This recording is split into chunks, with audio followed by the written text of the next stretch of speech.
ولا مشير له ولا معين له. وصل على سيد الرسل وخاتم الأنبياء المبعوث إلى كافة للناس بشيرا ونذيرا. أما بعد، فقد قال الله تبارك وتعالى في الكلام المجيد والفرقان الحميد: أعوذ بالله من الشيطان الرجيم. بسم الله الرحمن الرحيم. لن ينال الله لحومها ولا دماؤها ولكن يناله التقوى منكم. وقال تعالى في مقام آخر: إن صلاتي ونسكي ومحياي ومماتي لله رب العالمين. وقال النبي صلى الله عليه وسلم: من وجد سعة فلم يضحي فلا يقربن مصلانا، أو كما قال عليه الصلاة والسلام. اکفر پر درود پاک عقیدت و محبت سان. اللهم صل على محمد وعلى آل محمد كما صليت على إبراهيم وعلى آل إبراهيم إنك حميد مجيد. اللهم بارك على محمد وعلى آل محمد كما باركت على إبراهيم وعلى آل إبراهيم إنك حميد مجيد. اللهم صل على سيدنا محمد وعلى آل سيدنا محمد وأصحاب سيدنا محمد وبارك وسلم عليهم. وصل على جميع الأنبياء والمرسلين وعلى ملائكتك المقربين وعلى عبادك الصالحين وعلى أهل طاعتك أجمعين، وارحمنا معهم برحمتك يا أرحم الراحمين يا أرحم الراحمين يا أرحم الراحمين. رب اشرح لي صدري ويسر لي أمري واحلل عقدة من لساني يفقهوا قولي. ربي يسر ولا تعسر ولا تنقص وتمم بالخير، وبك نستعين يا فتاح يا فتاح يا فتاح. رب زدني علما رب زدني علما رب زدنا علما والحقنا بالصالحين. سبحانك لا علم لنا إلا ما علمتنا إنك أنت العليم الحكيم. السلام علیکم ورحمۃ اللہ وبرکاتہ. تمام تعریف، حمد و ثنا، بزرگی برتری، عظمت شان، حضرت بجر جو حق سزاوار در دربار حضرت اللہ.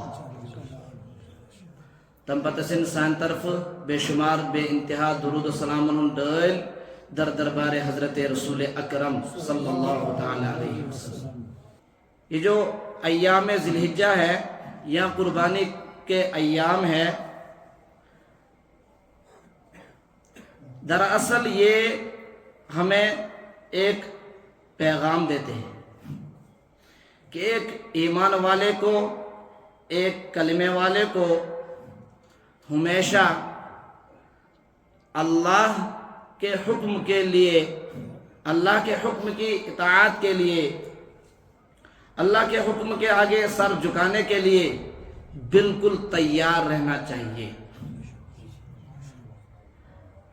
اگر اللہ کی طرف سے مطالبہ ہو ایمان والوں کو کہ آپ نے اس وقت مال کی قربانی دینی ہے، تو ایمان والا ذرا بھی پیچھے نہیں رہنا چاہیے اللہ کے حکم کے سامنے اپنا مال پیش کرنے کے لیے. اور کبھی کبھار تقاضا ہوتا ہے وقت کا کہ اللہ کی طرف سے مطالبہ ہوتا ہے بندوں کو کہ جان کی قربانی دو. ایمان کا تقاضا یہی ہے، کلمے کا تقاضا بھی یہی ہے کہ جب وقت کا تقاضا ہے کہ آپ کو اللہ کے حکم کے آگے اپنی جان پیش کرنی ہے تو کر دینی چاہیے.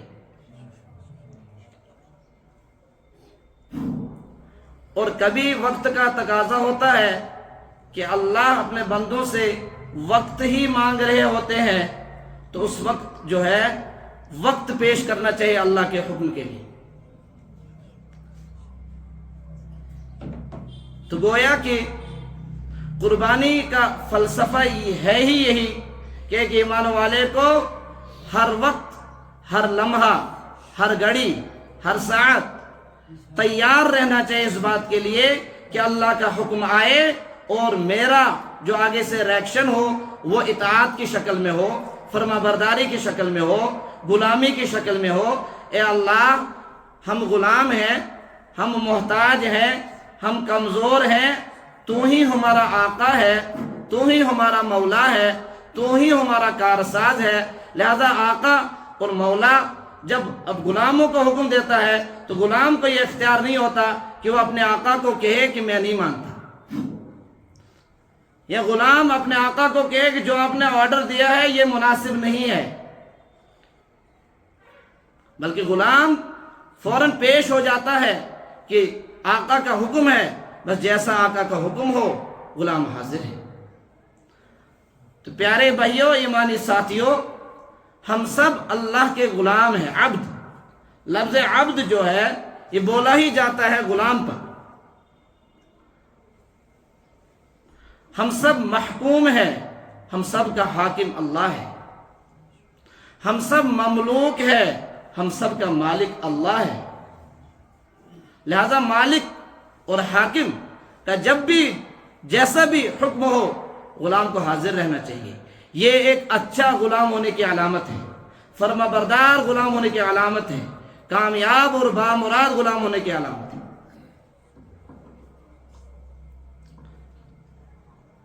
لیکن یہ دنیا کا بھی دستور ہے، جب غلام اپنے آقا کا نافرمان ہو جاتا ہے اور حد کراس کرتا ہے تو کبھی کبھار آقا اپنے غلام کو کی جو ہے تربیت کرنے کے لیے، اس کو سکھانے کے لیے سزا بھی دیتا ہے۔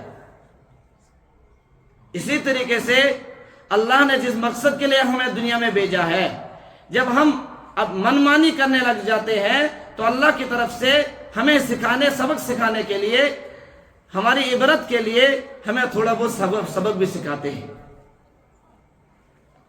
لہذا اللہ سے یہی دعا کرنی چاہیے کہ اللہ ہمیں ہمیشہ مطیع اور فرمانبردار رہ کر زندہ رہنے کی توفیق عطا فرمائے۔ ہم جب تک زندہ رہیں، جب تک ہمارے مقدر میں زندگی ہو، ہم ہمیشہ اللہ کا اطاعت گزار بندہ بن کر، اللہ کا فرما بردار بندہ بن کر، اللہ کا متقی اور پرہیزگار بندہ رہ کر زندہ رہیں۔ اسی میں ہماری نجات بھی ہے اور اسی میں ہماری کامیابی بھی ہے۔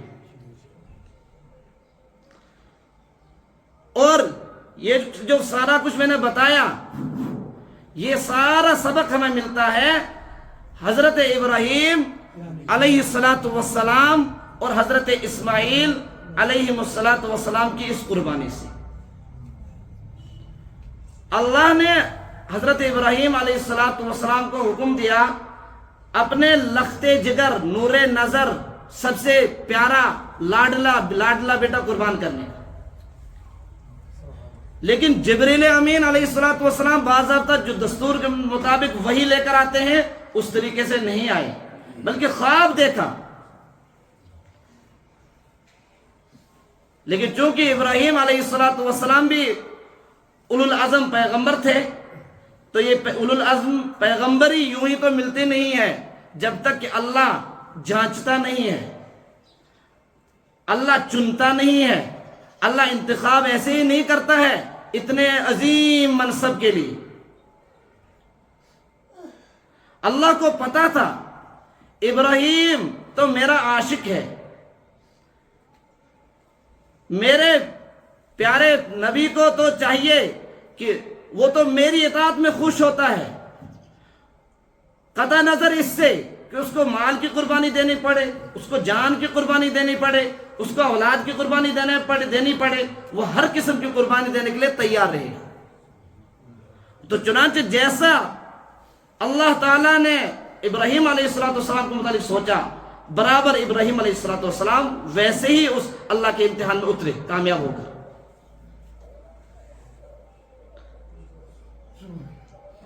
بڑھاپے کی عمر میں اولاد نصیب ہو، وہ کتنا پیارا ہوتا ہے اپنے ماں باپ کے لیے۔ ایک باپ کا اس بیٹے سے کتنی امیدیں جڑی ہوتی ہے، کتنی امیدیں وابستہ ہوتی ہے۔ پھر جب بچہ بڑا ہو جائے، اس قابل ہو جائے کہ اب باپ کا ہاتھ بٹا سکتا ہے، باپ کے کام آ سکتا ہے، اس وقت عین موقع پر حکم آ جائے نہیں اب اس کو میرے راستے میں قربان کرنا ہے۔ دیکھ لیجئے ابراہیم علیہ السلام کا ایمان کس درجے کا تھا، اور تھوڑا سا ہم اپنے متعلق بھی سوچ لیں، اگر ہم میں سے کسی کو ایسی آزمائش ہو جائے ہمارا حال اس وقت کیا ہوگا۔ یہاں تو اللہ بچائے، تھوڑی سی آزمائش جب آ جاتی ہے ہم پر تو اس وقت ہم بھول جاتے ہیں اللہ کو ہی، بلکہ الٹا اللہ کو گالیاں دینے لگ جاتے ہیں۔ مصیبت کے وقت کہتے ہیں کیا اللہ کو ہمارے بغیر کوئی ملا ہی نہیں تھا؟ یہ نعوذ باللہ من ذالک کہ اللہ کو بھی کوئی آر ترس نہیں آتا ہے۔ ایسے ایسے کلمات، اور یہ ایسے خطرناک کلمات ہیں، ان کلمات کو زبان پر لا کر انسان کافر ہو جاتا ہے، ایمان سے خارج ہو جاتا ہے۔ کیوں؟ کیونکہ ہم نے ایمان لایا ہے کچھ چیزوں پر، ان میں سے ایک یہ ہے والقدر خیرہ و شر، ہر خیر اللہ کی طرف سے، ہر شر اللہ کے یہاں طے ہو کر آ جاتی ہے۔ تو پھر اگر یہ پتہ ہے کہ طے ہو کر تھا یہ میرے حق میں، اگر میں پھر ایسے کفریہ کلمات کہوں تو میں تو اللہ کو جھٹلا رہا ہوں، اللہ کے فیصلے سے مقابلہ کر رہا ہوں، اللہ کی طاقت سے لڑ رہا ہوں۔ تو جو اللہ کی طاقت سے لڑے گا ہارتا تو کمزور ہی ہے، گرتا تو کمزور ہی ہے، ختم تو کمزور ہی ہوتا ہے، اور بندہ کمزور ہے، چاہے کتنا ہی طاقتور مانا جائے وہ کمزور ہی ہوتا ہے۔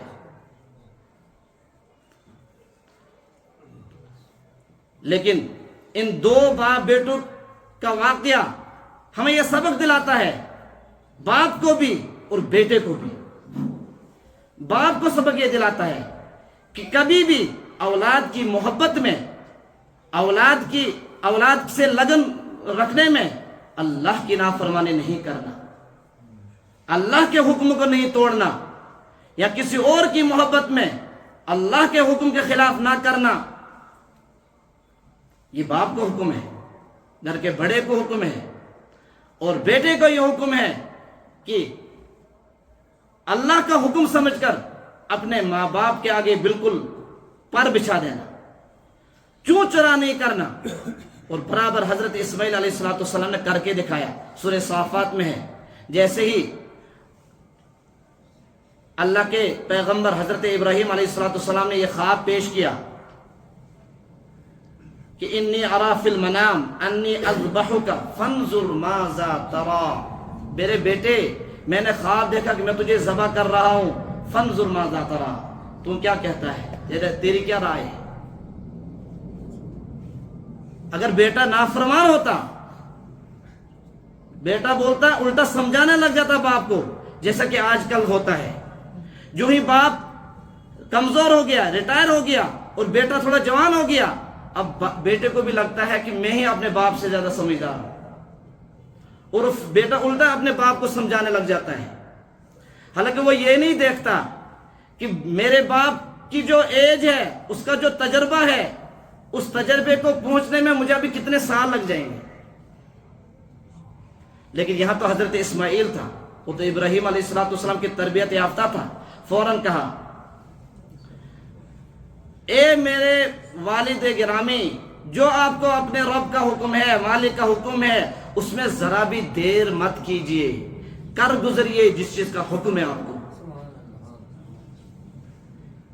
جب اللہ کا حکم ہے، دیر کیوں کر رہے ہو؟ تیار ہو جاؤ، میں تیار ہوں۔ اور رہا میرا سوال، آپ مجھے اپنا نافرمان نہیں پائیں گے، میں آپ کا نافرمان نہیں ہو سکتا، آپ مجھے صبر کرنے والوں میں سے پائیں گے۔ ستجدنی انشاء اللہ من الصابرین، میں نہیں آپ کا نافرمان بن سکتا۔ چنانچہ حضرت ابراہیم علیہ السلام کو متعلق تو قرآن پاک میں بہت جگہ فرمایا اللہ تعالیٰ نے کہ ابراہیم ایک جگہ فرمایا کہ ابراہیم علیہ السلام کو ہم نے بچپنے سے ہی جو ہے رشد و ہدایت والا بنایا تھا، سمجھدار بنایا تھا، باشعور بنایا تھا، جو ایک نبی کی شان ہے کہ نبی بچپنے میں بھی اس کو اللہ کی طرف سے جو ہے رہنمائی حاصل ہوتی ہے، اللہ کی مدد شامل حال ہوتی ہے۔ لہذا یہی وجہ ہے کہ کفر والے گھر میں پیدا ہوئے، والد بت پجاری ہے اور بت خرید و فروخت کرتا ہے، اس کے باوجود کبھی شرک نہیں کیا۔ یہ اللہ کی مدد ہی تو ہے، ورنہ ایک بچے کے لیے مشکل ہے ایسے گھر میں پیدا ہونا، پھر ایسے ماحول میں پیدا ہونا، ایسے ملک میں پیدا ہونا جہاں سے کفر اور شرک کے علاوہ کچھ ہی نہ سنائی دے رہا ہو۔ لیکن ایسے ماحول میں صرف اللہ کی توحید کا بول بالا کرنا، اللہ کی توحید کا نعرہ لگانا، یہ آسان بات تو نہیں ہے۔ یہ وہی کر سکتا ہے جس کے ساتھ اللہ کی مدد خصوصی طور پر شامل حال ہو۔ اسی چیز کو قرآن پاک نے نقشہ کھینچا، وَلَقَدْ آتَيْنَا إِبْرَاهِيمَ رُشْدَهُ مِنْ قَبْلُ وَكُنَّا بِهِ عَالِمِينَ۔ ہم نے ابراہیم علیہ السلام کو شروع سے ہی جو ہے سمجھدار بنایا تھا، اور ہم اس کے بارے میں پورے طریقے سے علم رکھنے والے تھے۔ لہذا جب علم تھا اللہ کو، تبھی تو اللہ نے اس کو اتنا بڑا جو ہے منصب عطا فرمایا۔ چنانچہ جو قربانی ہماری ہے، اس کے متعلق صحابہ نے اپنے پیارے حبیب صلی اللہ علیہ وسلم سے پوچھا کہ یہ قربانیاں کیا ہے؟ حضور صلی اللہ علیہ وسلم نے جواب میں فرمایا، ارشاد فرمایا، سنت ابیکم ابراہیم، یہ تمہارے باپ ابراہیم علیہ السلام کی سنت ہے۔ تو پتہ چلا ہم جو قربانی کرتے ہیں یہ حضرت ابراہیم علیہ السلام کی سنت کو یاد کر رہے ہیں، ان کی یادگار ہے ہمارے پاس موجود۔ یہ بھی اللہ تعالیٰ نے حضرت ابراہیم علیہ السلام کو ایک عزت بخشی ہے کہ قیامت تک حضرت ابراہیم علیہ السلام کی سنت کو یاد رکھا جائے گا۔ یہ اعزاز ہی تو ہے، یہ عزت ہی تو ہے، یہ اکرام ہی تو ہے جو عطا ہوا ہے من جانب اللہ کی طرف سے۔ حالانکہ ہم امتی محمد عربی صلی اللہ علیہ وسلم کے، لیکن قربانی کو جو ہم منا رہے ہیں وہ یادگار کے طور پر حضرت ابراہیم علیہ السلام کی سنت سمجھ کر مان رہے ہیں۔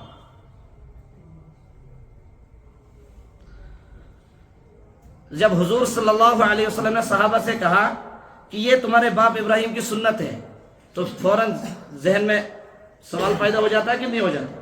ٹھیک ہے، ابراہیم کی سنت ہے، ہمیں کیا فائدہ ہے؟ ہمیں کیا فائدہ ہے؟ ہم کیوں کریں قربانی؟ تو فوراً کہا وَمَا لَنَا فِيهَا يَا رسول اللہ، تو ہمارے لیے اس میں کیا فائدہ ہے؟ حضور نے فائدہ بتا دیا صلی اللہ علیہ وسلم۔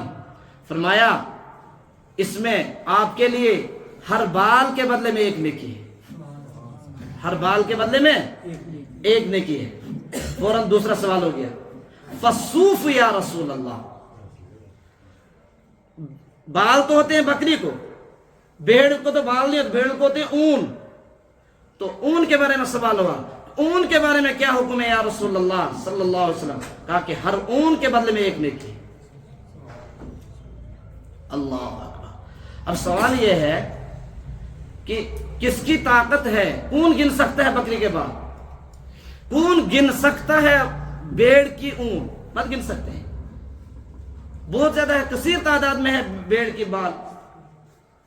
تو اسی طریقے سے قربانی کرنے والا جب قربانی کرتا ہے، اس کے نام اعمال میں بھی بے شمار نیکیاں لکھی جاتی ہیں، بے شمار نیکیاں لکھی جاتی ہے۔ حالانکہ قرآن کریم کے اندر موجود ہے، سورہ کوثر کے اندر اللہ تعالیٰ کیا فرما رہے ہیں؟ اِنَّا أَعْطَيْنَاكَ الْكَوْثَرَ فَصَلِّ لِرَبِّكَ وَانْحَرْ۔ اے نبی صلی اللہ علیہ وسلم، آپ نماز پڑھیے۔ مفسرین فرماتے ہیں کہ یہاں نماز سے مراد ہے نماز عید، یعنی عید الاضحیٰ کی نماز، اور وانحر قربانی سے، وانحر اور نماز پڑھ کر کیا کیجئے؟ قربانی کیجئے۔ تو دو چیزیں معلوم ہوگی ہمیں اس آیت سے، ایک تو ترتیب معلوم ہو گئی کہ پہلے نماز ہے، اس کے بعد کیا ہے؟ قربانی. کیونکہ قرآن میں جو ترتیب ہے وہی ترتیب جو ہے قربانی میں بھی ہوگی. قرآن میں پہلے نماز کا ذکر ہے، پہلے عید کی نماز پڑھیے اور اس کے بعد قربانی کیجیے. اسی آیت سے فقہاء کرام نے مسئلہ لکھا ہے کہ اگر اس علاقے میں، جس علاقے میں جمعہ اور عید جو ہے واجب ہو جاتا ہے، اگر ان لوگوں نے نماز سے پہلے قربانی کی تو وہ قربانی نہیں مانی جائے گی، بلکہ ان کو نئے سے قربانی کرنی ہے. ہاں، جو علاقے جن علاقوں میں جمعہ اور عید نہیں ادا ہوتا، جیسے گاؤں دیہات، تو وہاں اگر قربانی عید کی نماز سے پہلے بھی کریں گے تو وہ قربانی ادا ہو جائے گی. حضرات فقہاء کرام رحمت اللہ علیہم اجمعین جب کوئی مسئلہ بیان کرتے ہیں وہ بغیر دلیل کے نہیں ہوتا، کیونکہ انہوں نے اپنی زندگیاں لگائی ہوتی ہے، وقف کی ہوتی ہے اللہ کے دین کو سمجھنے کے لیے. وہ ہماری طرح نہیں ہوتے کہ مشکل سے 5 ٹائم نماز کے لیے ٹائم نکلتا ہے اور بہت ساروں کو تو اس کے لیے بھی نہیں نکل پاتے. تو ہمیں یہ حق نہیں بنتا جو 5 ٹائم نماز کے لیے جو مشکل سے آدھا گھنٹہ پونا گھنٹہ بنتا ہے وہ نہیں نکال سکتا، اور ان فقہاء کرام پر اعتراض کرے کہ ان کو کیا پتا، بغیر دلیل کے کچھ بھی بول رہے.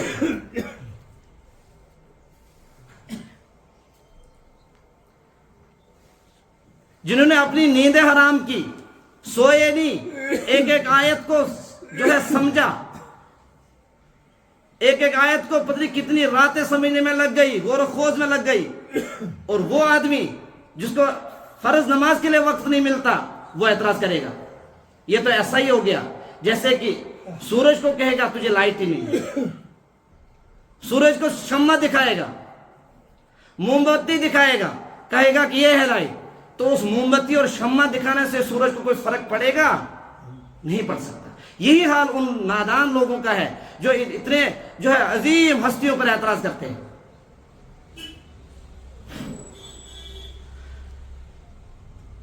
قربانی کے حوالے سے ایک اور بات وہ ضروری کہ اللہ پاک نے قرآن مجید کے اندر فرمایا کہ مجھے قربانی کا گوشت نہیں چاہیے اور نہ ہی مجھے قربانی کا خون کھوجتا ہے، بلکہ مجھے تو تمہاری وہ نیت ضرورت ہے، وہ اخلاص ضرورت ہے کہ تم جو قربانی کر رہے ہو وہ جذبہ ضرورت ہے کہ یہ جذبہ کس درجے کا ہے،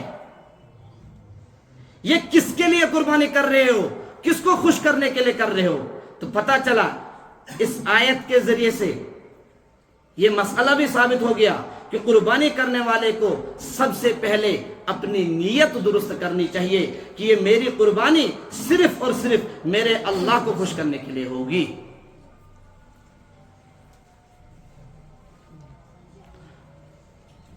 حالانکہ عام طور پر اس میں غلطی ہو جاتی ہے. وہ کیا؟ ٹھیک ہے، قربانی کا رواج اچھی بات ہے، لیکن بہت سارے لوگ اور بہت ساری جگہوں پر کوششیں کی جاتی ہے کہ بالکل علل اعلان قربانی کی جائے اور سب سے قیمتی جانور لایا جائے اور پھر ایک بڑے میدان میں جو اس کو ذبح کیا جائے اور پھر اپنے رشتہ داروں میں فخر کیا جائے، دیکھو میں نے تو اونٹ قربان کر دیا، 80,000 کا اونٹ لایا، 1.5 لاکھ کا اونٹ لائے، اور اس کا چرچا ہو جاتا ہے. تو یہ تشہیر جو ہے نا، اگر تشہیر میں تھوڑا سا بھی دکھلاوا آ گیا قربانی بالکل بھی ٹھیک نہیں، کوئی ثواب قربانی کا نہیں. کیوں؟ اسی عمل پر ثواب ملتا ہے جو صرف اللہ کے لیے ہو، جو صرف اگر تھوڑا سا بھی کسی اور کے لیے نیت میں بگاڑ آ گیا وہ چیز ضائع ہو جاتی ہے، اجر اور ثواب 0 ملتا ہے. کیونکہ قرآن مجید کے اندر حکم موجود ہے. اللہ پاک نے ارشاد فرمایا ان صلاتی ونسکی ومحیای ومماتی للہ رب العالمین. اے میرے پیارے پیغمبر، بولو سب صلی اللہ علیہ وسلم، آپ فرما دیجئے اپنی امت کو کیا کہ ہر کوئی بولے کہ ان صلاتی، بے شک میری نماز، ونسکی، بے شک میری قربانی، ومحیای، بے شک میری زندگی، ومماتی، اور بے شک میرا مرنا، کس کے لیے ہونا چاہیے؟ للہ رب العالمین، خالص اللہ کے لیے ہونا چاہیے۔ خالص کا مطلب ہے کہ بالکل معمولی درجے کی کبھی اس میں جو ہے شرکت برداشت نہیں ہے اللہ۔ اگر کوئی شخص چاہتا ہے کہ جو عمل میں کر رہا ہوں اس میں مجھے کامل اجر ملے، پھر ان چیزوں کا خیال ضروری رکھنا ہوگا۔ تو وعید کے طور پر بھی ایک حدیث پاک اللہ کے نبی صلی اللہ علیہ وسلم نے بیان فرمائی۔ ایک تو آیت جو اوپر پڑھی میں نے، فَصَلِّ لِرَبِّكَ وَانْحَرْ، فَصَلِّ لِرَبِّكَ وَانْحَرْ۔ وَانْحَرْ یہ امر کا صیغہ ہے۔ وانحر کیا ہے؟ اگر عربی گرامر سے یا مناسبت رکھتے ہیں حضرات ہیں تو وہ بخوبی سمجھ سکتے ہیں کہ امر جو ہے، امر کا پہلا تقاضا ہوتا ہے وجوب کا۔ امر کا پہلا تقاضا کیا ہوتا ہے؟ وجوب کا۔ یعنی لفظ امر سے اگر کوئی چیز ثابت ہوتی ہے تو وہ پہلا درجہ وجوب کا ہے، پہلا تو واجب سے ثابت ہوتا ہے۔ اللہ نے کہا نماز پڑھیے تو عید کی نماز واجب۔ اللہ نے کہا قربانی کیجئے تو قربانی کرنا بھی واجب۔ واجب کا مطلب ضروری۔ اس لیے فقہاء کرام نے اس آیت کو سامنے رکھ کر اور اس حدیث پاک کو سامنے رکھ کر جو مسند احمد میں ہے اور ابن ماجہ میں ہے فرمایا کہ من وجد ساعتا فلم یضحی فلا یقربن مصلانا، جو گنجائش رکھتا ہو، جو طاقت رکھتا ہو، گنجائش اور طاقت رکھنے کے باوجود بھی اگر وہ قربانی نہیں کرتا ہے، اس کو کہہ دو کہ میرے عیدگاہ میں عید نماز پڑھنے نہ آئے۔ جو طاقت رکھتا ہے، گنجائش رکھتا ہے، اس کے باوجود قربانی نہیں کرتا، بلکہ الٹا اپنا ذہن لڑاتا ہے اور کہتا ہے کہ آج وقت کا تقاضا دیکھا جائے گا، وقت جو تقاضا کر رہا وہی کیا جائے گا۔ آج وقت کا تقاضا ہے کہ غریبوں کی مدد کی جائے، یتیموں کی مدد کی جائے، مساکین کی مدد کی جائے، جو جانور خریدا جائے گا اس کو وہ پیسہ غریبوں میں بانٹا جائے۔ ارے بابا یہ تو تیری عقل ہے۔ کل تو کہے گا حج کرنا بھی ضروری نہیں ہے، حج میں 4 لاکھ روپے لگتا ہے، چلو کسی غریب کا مکان بنا دو۔ یہ تیری عقل ہے۔ غریبوں کی مدد کرنے کے لیے اس کے علاوہ اور بھی بہت ٹائم ہے، بہت اوقات ہے، بہت وقت ہے بچا ہوا۔ یہ عقل مت لڑا قرآن اور حدیث کے مقابلے میں۔ تو وہی بات آ جائے گی، ہم تو غلام ہیں، غلام کو آقا کا جیسا حکم ہے ویسا ہی کرنا ہے۔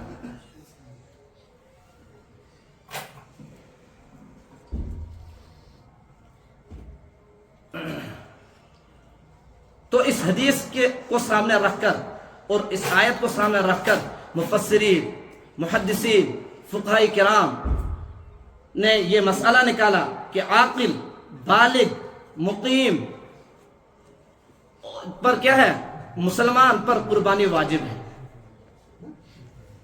عاقل ہو، بالغ ہو، مقیم ہو، مسلمان ہو اور گنجائش والا ہو تو اس پر کیا ہے؟ قربانی واجب ہے، واجب، ضروری۔ یعنی واجب کا مطلب یہ ہوتا ہے کہ اگر نہیں کرے گا تو واجب کا تارک گنہگار ہوتا ہے، سزا کا مستحق ہوتا ہے۔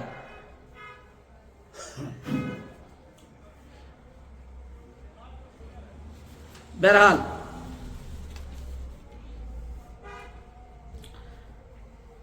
لہذا قربانی کا جانور خریدنا ہے، اس کے متعلق اللہ کے نبی صلی اللہ علیہ وسلم نے فرمایا کہ قربانی کے جانور خریدتے وقت خریدنے والے کو کچھ چیزوں کا خیال رکھنا ہے۔ اس میں سے ایک چیز یہ بھی ہے کہ دیکھا جائے کہ جانور کے اندر کوئی عیب نہ ہو، مثلا اس کا کان کٹا ہوا نہ ہو، اس کی دم کٹی ہوئی نہ ہو، اس کے دانت ٹوٹے ہوئے نہ ہو، اس کے سینگ ٹوٹے ہوئے نہ ہو اور اس کی ٹانگ ٹوٹی ہوئی نہ ہو، وغیرہ جو جانور کو معیوب بنا دے گا، عیب دار بنا دے گا، کہا کہ ایسا جانور نہیں خریدنا چاہیے۔